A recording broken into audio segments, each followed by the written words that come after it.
पायाला अंबरीच रांगण दारामध्ये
Dewa Madhavine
देवा विठ्ठलानं मध्यानीच्या वेळेला पंढरपूर सोडलं.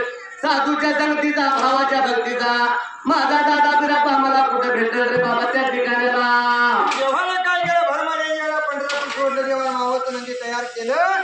नंदी वाटायला लावलं. देवा विठ्ठलानं मावळचं नंदी तयार केलं.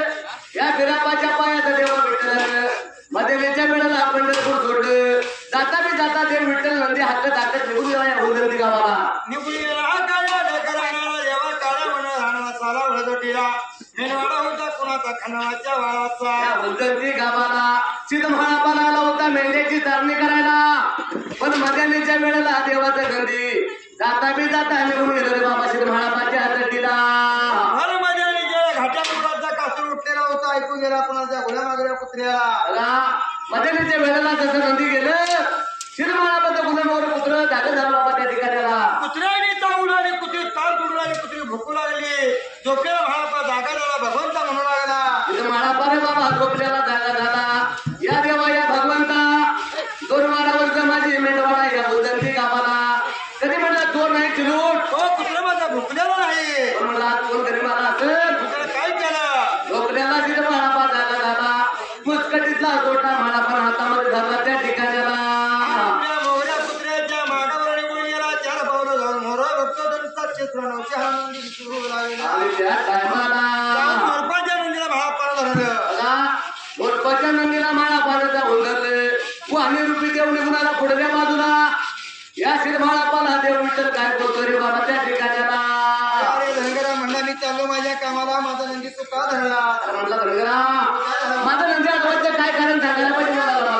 काय नाही म्हणलं माझ्या जगद्गुरूचं भावनेचं चालू आला म्हणून नंदी धरले म्हणला. म्हणला तुझा जगद्गुरू होतोस. हो पण तुझ्या जगद्गुरूची काय किंमत ते तर सांग मला. गुण सांग म्हणला. तुझ्या गुरुचा ठाव ठिकाणाचा. तुझ्या गुरुचा ठाव ठिकाणा सांगायला पाहिजे म्हणल्यानंतर सिद्धमहापाने काय सांगितलं रे बाबा त्या ठिकाणाला.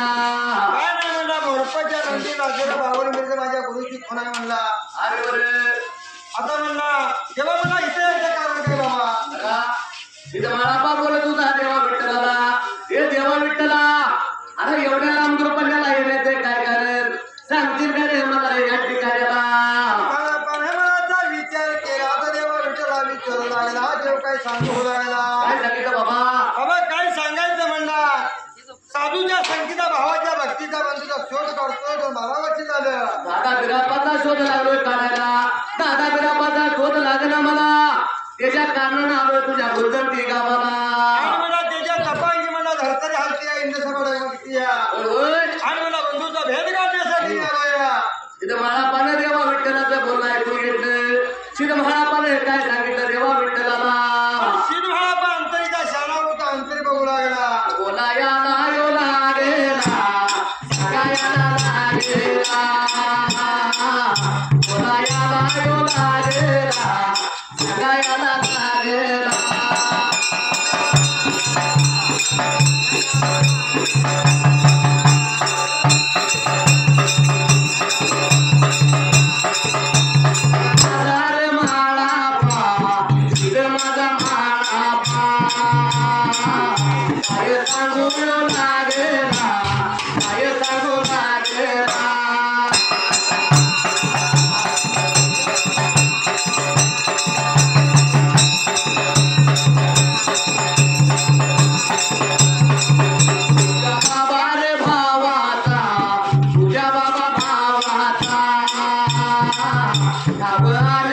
ठिकाणा मला नाही कळत.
तुझ्या भावाचा तुला ठाव ठिकाणा कुठं सांगणार अलकिरी नगराला निघून जायचं म्हणला तिने भक्ताची शौकळा करतोय अलकिरी नगराला गेला तर तुझ्या बिरापाचा ठाव ठिकाणा तुला कळेल तुझ्या भावाचा ठाव ठिकाणा तुला सांगेल भाऊ म्हटलं माझ्यापेक्षा जाणतीच होत म्हणा त्या अलकिरी नगराला मग आता शिवहाळापाचा निरोप घेतला देवा विठ्ठलाने काय केलं तिथं महारापाचं ऐकून घेतलं तेव्हा विठ्ठलाने अलकिरी नगराची वाट धरली त्या वेळेला आता भगवान निघून कुठे गेला झाडा जुडा आडून गेला तोडीला तुझ्या मागाला नितांत वेळेला रे बाबा देव विठ्ठल जाता बी जाता निघून गेला तुमची आजार गेला निघून गेला अलकिरी नगराला गावा भाई आवाजला येशीच्या तोंडला देव जाऊन उभा राहिला अलकिरी नगराला अलकिरी नगराला देव महाराज राया दरवाजाच्या तोंडाला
या अलकिरी नगराला पहिल्या सती धर्माला देव बोला लागला दिवस बुडल्यानंतर बाहेरला माणूस हात नव्हतं घेत आतला माणूस बाहेर नव्हतं पडत आता बाबा नेमका अलकिरी गावाला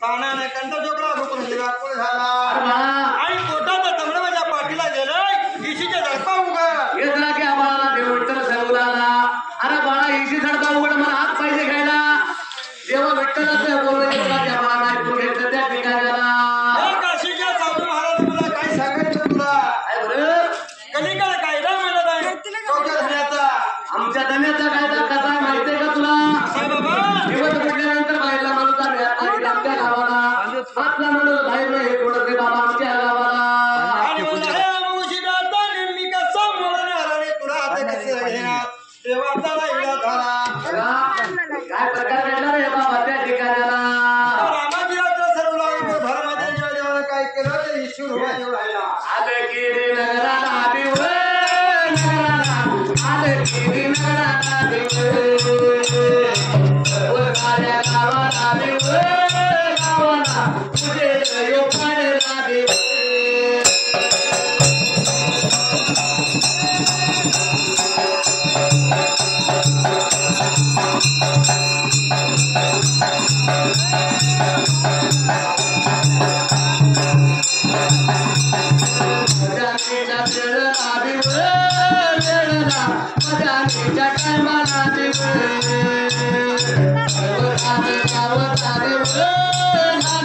गावे बघाचा झालया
गावच्या यादन्याला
मदनीच्या वेळेला देवा विठ्ठलानं या हलकिरी नगरावर उजेड पाडला. गावातले गावरे बाबा निद्र जागे झालं त्या हलकिरी नगराला. आता गावाचा काय विचार कुणाला कोण तर काशीच्या साधूला हलकिरी नगराला. काय झालं? त्या काशीच्या साधूला घेतला पाहिजे. काशीच्या साधूला हात पाहिजे घ्यायला. गावातलं गाव जाऊन सांगू लागलं गावच्या धड्याला. आता गावाचं गाव सांगते म्हटल्यानंतर धनी आमुषिताकडे परवानगी घेतली आणि हापा उघडल्या. धनी आमुषिताचा यांना इलाज झाला. त्यांनी सांगितलं बाबा त्या साधूला कधी हात घ्या म्हणून लागला. काशीच्या साधूला हात घेतला हलकिरी नगराला. पण या काशीच्या साधूला अरे मला मोठा चालू केला. पाय घाल्या टाकी टाकी घेऊन कुठे गेलं. जेव्हा विठ्ठलाला पाय घड्या गावातलं गाव टाकू लागले. गावातलं गाव मागलं चालू लागलं या हलकिरी नगराला. गावाच्या मजाला देवाच्या कलिपार कट्याला जाऊन उभा राहिला. रामाची रात्र गायन गाऊ लागला. कीर्तन करू लागला. रामाची रात्र करू लागली हलकिरी नगराला. अगं रामाची यात्रा कर म्हणून सवय का बघायला काय झालं. काय प्रकार घडला रे रामाच्या ठिकाणाला. निघून चालला उत्तम करण्यासाठी देवा काय प्रकार घडला त्या हलकिरी